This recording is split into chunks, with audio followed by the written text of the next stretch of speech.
আমাৰ এনডিএৰ প্ৰাৰ্থী ইয়াত বিজেপি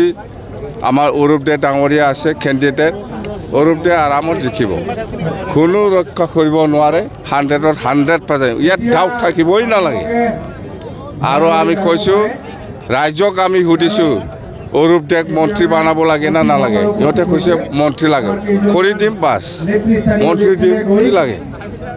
দুইজনকৈ শক্তিশালী নেতা এইবিলাক কোন শক্তিশালী আমাতকৈ আৰু শক্তিশালী কোন আছে জামা বিজেপি আছে আমি আছে আমাতকৈ আৰু কোন শক্তিশালী থাকিব এমচিএলএ হ'লে শক্তিশালী হয় এমচিএলএ হ'লে শক্তিশালী হয় আমি কোন হয় য'ত বিজেপি আছে য'ত বিপিএম আছে ইয়াতকৈ আৰু কোন শক্তিশালী থাকিব ঐ